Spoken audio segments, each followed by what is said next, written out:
Everyone loves this myth that faith and science don't talk anymore. Like they had a messy breakup in college and now refuse to make eye contact whenever the universe expands again. But the truth is, science was born in her house, raised on her carpet, a cradle Catholic, baptized in the font of logos, fed on the conviction that creation is orderly because its creator is. Look at the roll call: astronomy. Jesuits ran half the observatories. Geology, Stan who founded it. Genetics, Gregor, Mendel, the monk who made inheritance make sense. The Big Bang, source Lemaître. The priest with sharper math than his critics. Seismology, mapped by Jesuits who measured every quake. Optics, grass attest a bishop with light theory. Centuries early, stellar spectroscopy. The priest who painted stars by color. Atomic theory, precursors, Bossovich. The Jesuit who sketched the future of physics. Microbiology and pasteurization. Pasteur, crushing spontaneous generation with a lab coat and a rosary. Egyptology, Athanasius Cocker, the monk who studied everything. Mathematics, entire religious orders, turning chalk dust into breakthroughs. Science isn't the church's enemy, it's one of her children, and a pretty successful one at that. And yes, we can talk about Galileo, but you better also talk about Copernicus, the Catholic canon who mapped the heavens, dedicated his work to the Pope, got welcome, praised, and caused exactly zero doctrinal meltdowns because heliocentrism wasn't the scandal. Galileo's interpretation was, he insisted he could dictate scripture to the theologians and then mock the Pope by putting his words into simplicio.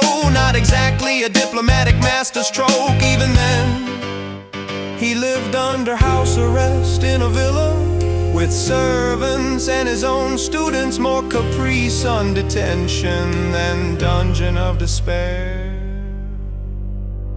Meanwhile, Christians were building universities, standardizing the calendar, charting the heavens, cataloging the species, graphing the tides, measuring the mountains, and inventing the idea that matter obeys laws because there is a lawgiver. And if you still think the Dark Ages were dark, you haven't the faintest notion that the only libraries left open were run by monks, copying everything they could rescue, while the rest of Europe went bonfire mode. That's why Islamic science plateaued, Greek science stalled, and Chinese natural philosophy never made the jump. They lacked the theological soil that said the universe is rational. Go study it. God won't smite you for asking questions.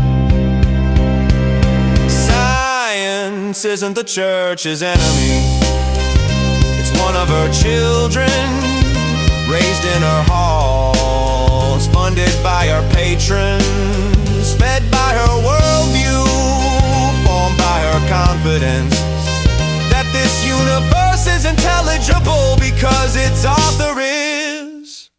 You like Kepler, Christian, Newton, scripture soaked genius, Boyle, Bible heavy chemist, Faraday, devout, Pascal, I'd wager was a math late. Descartes got Jesuit educated, Merson networked half of Europe before email existed. Even the secular icons worked in Christian soil. The intellectual aquifer that said the cosmos is coherent, testable, predictable, lawful. You don't get modern science without that metaphysics, and you don't get that metaphysics without the church.